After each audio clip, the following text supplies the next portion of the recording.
Olá pessoal, para encerrar essa novela aí do Analogic, só falar rapidamente aí sobre os últimos reparos que foram feitos. Onde eu parei, eu ainda estava acionando o multímetro com a fonte da Keysight e quando eu botei a fonte nova, aí a coisa complicou, porque as tensões, a tensão de 5 volts tinha baixado ainda mais do que estava antes. Obviamente, sendo uma fonte chaveada, a coisa complica. A gente precisa sempre analisar mais a miúde. Tinha trocado os capacitores, etc. Tinha ainda alguma coisa ruim. E eu fiz um teste, e aí eu percebi que o diodo Schottky da linha de 5 volts estava fraco. Ele não estava realmente passando, não estava chaveando como deveria. Eu substituí por um diodo mais novo, na realidade da sucata, mas um diodo Schottky da mesma família, e a tensão instantaneamente subiu para 4.9, tá? Então isso efetivamente curou o erro número 03 lá, o erro que eu estava vendo efetivamente toda vez que eu ligava o multímetro, porque a tensão dos processadores, de toda a lógica digital estava realmente muito ruim. A parte analógica estava boa, porque todas as tensões derivam tanto do mais ou menos 12, quanto da tensão de referência, né, da nossa referência da LT 1012, 1021. Então, esse é um ponto fundamental. O outro ponto também, aí só restou o quê? Restou não só avaliar os capacitores de tântalo ao redor de todo o circuito. Como eu havia comentado, eu decidi não confiar nos capacitores de tântalo, e então eu comecei a retirar os capacitores um a um e tentar verificar qual era o estado geral deles, né? E efetivamente, na amostra que eu retirei, eu não detectei absolutamente nada. Os capacitores não tinham leakage nenhum, eu testei na fonte da Keysight, né? Aquele testezinho que a gente fez no outro vídeo aí. Testei os capacitores, capacitância no prumo, então estava tudo absolutamente fantástico. O que eu fiz? Então eu retornei os capacitores, fui fazendo vários testes aí, e efetivamente os capacitores de tântalo, no geral, no cômputo geral, estão bons. Então eu os mantive. Um outro detalhe, um outro aspecto era o frequencímetro. O frequencímetro é uma história mais longa. Tá? Então o frequencímetro, na realidade, eu efetivamente estava tentando apurar qual é o porquê o comportamento dele. Então eu detectei, eu substituí um dos capacitorzinhos eletrolíticos que eu não tinha, e aí eu comprei, enfim, chegou aí um capacitorzinho de 68 microfarads, um valor super mosca branca, mas enfim, mosca branca não, mas bom, tudo bem, não é tão comum assim.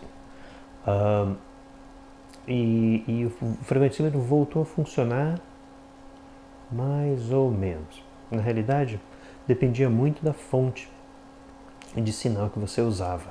Isso eu vou demonstrar aqui rapidinho no Analogic, para ver. O frequencímetro desse multímetro não é muito bom. Todo o resto está funcionando no prumo, à exceção quer dizer, o frequencímetro também funciona, mas é extremamente dependente da fonte de sinal. Vamos dar uma olhadinha. Bom, só para fazer a ilustração aqui, na seção de fonte, esse era o diodo da linha de 5 volts que estava fraco, o diodo Schottky. Tá? Eu não tinha nenhum diodo compatível a não ser diodos usados, ou seja, que eu retirei de outros equipamentos, mas está funcionando, então é uma beleza. A tensão estava 4.3, aí eu fiz uns testes, ela caiu para 3.7, aí eu desconfiei, ou é um enrolamento, nesse caso, né, a tensão de saída estava baixa, ou é um enrolamento, ou é esse indutor na realidade é um pedaço de fio, não tinha muito o que danificar, ou era o diodo. Apostei no diodo e estava funcionando. Os capacitores tinham sido trocados, né? Eu troquei por capacitores eletrolíticos, que eram esses capacitores aqui, eram aqueles de tântalo que estavam com aquela, o que pareciam que estavam estouradinhos. Eu acho ainda que o sujeito, o dono anterior, foi metendo ferro de solda só para esquentar e ver se a coisa funcionava.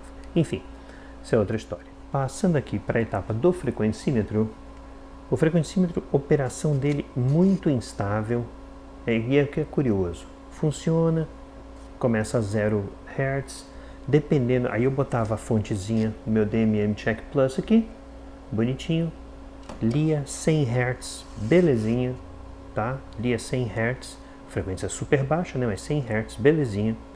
Aí eu usei tanto o Filtek quanto o HP3314A. Não sei se vocês estão ouvindo esse barulho, vocês perdoem esse barulho de fundo. Mas tanto um gerador quanto o outro dão uma frequência super errática. E eu não estava entendendo o que era.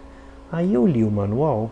Na realidade, o circuito efetivamente aqui, ele essas entradas aqui é uma entrada de MOSFET, mas é uma entrada bem aberta. Ele tem um ceifador aqui no canto, né? E uns resistores de alta impedância aqui, de alta resistência aqui, mas ele é um circuito praticamente aberto.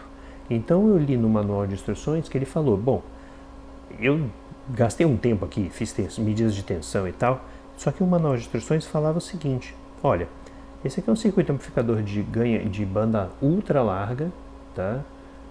Vai de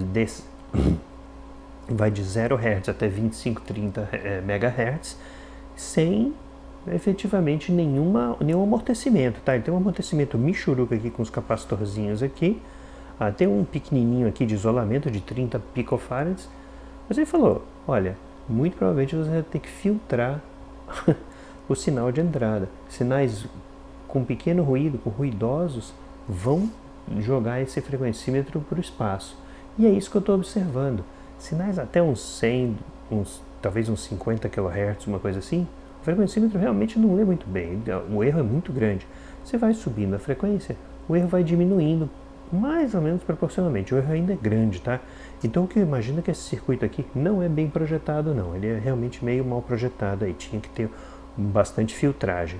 O manual inclusive fala que você use um filtro externo, põe um resistor e um capacitor nos terminais, então quer dizer, meio maquiado aí, eu acho que eles bobearam aí na coisa. Mas enfim, isso é só para ilustrar, deixa eu mostrar na prática qual é desse negócio aí. Bom, então tá aí, o bichinho liga agora, tá? Ligando, belezinha, sem erro, sem nada. As tensões, tanto em corrente contínua quanto em corrente alternada, resistência, estão muito bem na faixa, apesar de ele estar descalibrado aqui, depois eu tenho que tentar ver se eu consigo calibrar ele. Está tudo muito bem na faixa. E o frequencímetro aqui, mudando aqui para o frequencímetro, que é o assunto aqui, tá vendo? Ele está meio abertinho aqui, né? Está meio bagunçadinho. Se você tira as pontas, ele volta para o zero. Então, esse é o primeiro ponto. Outro aspecto que o manual recomenda, interessantíssimo, é a gente falar, não, dependendo da ponta de prova e da frequência, você faz um cabo trançado aqui. Quer dizer, uma série de coisas feitas justamente para tentar reduzir o ruído da coisa, né? E é uma coisa bastante interessante, porque isso você não vê nos equipamentos mais modernos, como o 282, etc., né?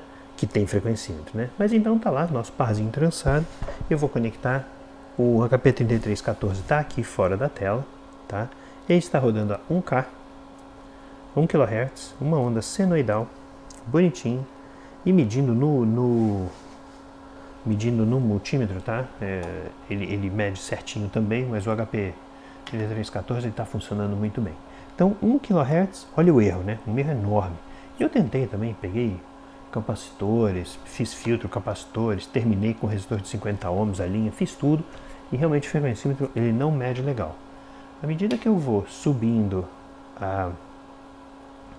a faixa, né, a frequência, eu estou aqui a 10 kHz no gerador, aqui está a 12, quer dizer, você vê que o erro ainda é grande. Aí eu subo para 100 kHz, olha que interessante, 101. O que acontece? O erro proporcionalmente é menor. Mas ainda é um erro grande, tá? Para um frequencímetro, mas está 101.4, está 1,5% de erro. O gerador está a 100 kHz. Se eu jogo para 1 MHz, o erro aqui reduziu tremendamente, tá? Então, na realidade, esse é um frequencímetro de banda ultra larga, a entrada de banda ultra larga, e realmente não é muito bom para frequências baixas, não. Então eu considero que o frequencímetro está funcionando. Eu queimei muito neurônio nesse circuito, tentar entender e tal, E de fato o circuito está funcionando, é só uma questão mesmo da característica intrínseca aí do equipamento. Aí você pega um gerador totalmente a bateria de relativa baixa tensão, como o Keysight 282 rodando a 600 Hz, senoidal. Esse é senoidal? Não, esse aqui acho que é onda quadrada. O outro também eu tentei onda quadrada. 600 Hz, perfeito. Aí você muda aqui a faixa, vai diminuindo, olha, 480 Hz, tá aí, perfeito.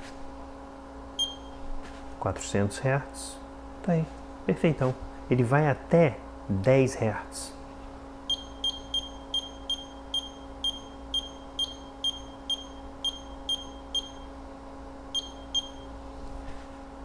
Hz. E vai perfeito. Ou seja, durma-se com um barulho desses, né? Vai entender. E acredite, tá? Tô aqui, fiz as medidas direitinho, até com o osciloscópio aqui. Fiz as medidas todas no Rigol. Nada, a forma de onda idêntica, reproduzir a forma de onda do 3314 para ser equivalente a esse cara aqui, para ser equivalente a esse cara aqui que roda 100 Hz também. Esse cara aqui também, mede belezinha, 100 Hz, numa boa, tranquilíssimo. Ou seja, vai entender o ruído mínimo dos geradores de função mais avançados, causam o frequencímetro ficar completamente biruta, precisando botar talvez filtro e tal, e nem isso me funcionou, me adiantou ali. Então, já viu, né? E esse geradorzinho, beleza, até 10 Hz. Abaixo disso ele fica birutinho. Mas é isso aí. Então, no mais, o multímetro está funcionando bem, tá? O multímetro funciona bem, ele é um pouco lento, tá? Principalmente na tensão em corrente alternada, porque o conversor True RMS é bastante lento, tá? Mas o multímetro está bem dentro tá funcionando bem, tá? Teria que calibrá-lo mesmo, e aí eu tenho que ver se eu consigo fazer esse procedimento ou não, tá? Mas tá aí, funciona. Tá fora, mas funciona. Bom, pessoal, chegamos ao final dessa novela. Eu vou encerrar esse carinha, declarar ele como efetivamente consertado do ponto de vista elétrico, fechar ele bonitinho e tal, tentar ver se eu faço a calibração, tá? Não sei se eu vou conseguir. E aí declarar mais um multímetro de 200 mil contagens aí. É isso aí, pessoal. Aquele abraço e até a próxima.